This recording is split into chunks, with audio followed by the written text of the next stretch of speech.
একটা ফ্ল্যাট কিনতে গেলে যেটা সবার আগে দেখতে হয় সেটা হচ্ছে সেই ফ্ল্যাটটার লোকেশন। তো আজকের এই ফ্ল্যাটটা হচ্ছে গীতাঞ্জলি মেট্রো মানে নাকতলা থেকে 6 মিনিট হেঁটে 1410 স্কোয়ার ফিটের 3 BHK খুবই সুন্দর ফ্ল্যাটটা, যেটা আপনার গড়িয়া পাটুলি বাইপাস থেকেও কিন্তু হাঁটা পথে যারা গড়িয়া নিয়ার বাই ফ্ল্যাট খুঁজছিলেন তাদের জন্য এই ফ্ল্যাটটা কিন্তু একদম পারফেক্ট হবে। ফুল ইন্টেরিয়ার কমপ্লিট 3 BHK এর মধ্যে খুবই সুন্দর, যার সাউথ এবং নর্থ দিকে ব্যালকানি এবং মেন রাস্তাটা বুঝতেই পাচ্ছেন এটা হলো মেন রাস্তার নিচে একটা পার্কিংও আপনি পেয়ে যাচ্ছেন।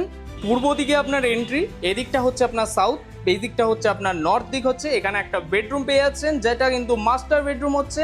ওপরের দিকে ইন্টেরিয়ার কমপ্লিট, এটা আপনার একটা অ্যাটাচ টয়লেট, G+3 বিল্ডিং এর 3rd ফ্লোরে আছে এবং তার উপরে কিন্তু আপনার শেড করা আছে, তো গরমের কোনো টেনশন নেই। এটা একটা মডিউলার কিচেন, পুরোটাই কিন্তু কমপ্লিট সেটআপ দেখতেই পেয়ে যাচ্ছেন। এখানে একটা বেসিং সেকশন, এপাশে একটা টিভি ক্যাবিনেটের পুরো কমপ্লিট সেটআপ কিন্তু রেডি আছে। এটা আরেকটা বেডরুম হিসেবে আপনি এটাকে ইউজ করে নিতে পারবেন। উপরে কিন্তু আপনার ইন্টেরিয়ার কমপ্লিট করা আছে। এটা আরেকটা বেডরুম, টোটাল 3টে বেডরুম, 2টো ওয়াশরুম এবং নিচে কিন্তু একটা পার্কিং সেকশন আছে। টোটাল 1410 স্কোয়ার ফিটের মতো আছে। ডিরেক্টলি ওনারের নাম্বার ডিসপ্লেতে পেয়ে যাচ্ছেন, ডাইরেক্টলি যোগাযোগ করে নিন, জেনে নিন। আরও যদি কিছু জানার থাকে দাম ডিটেলস সব কিছু ওনার থেকে আপনি পেয়ে যাবেন। ব্যাংক লোনও আপনার অ্যাভেলেবেল আছে, তো যোগাযোগ করুন ডিসপ্লেতে দেওয়া নাম্বারে।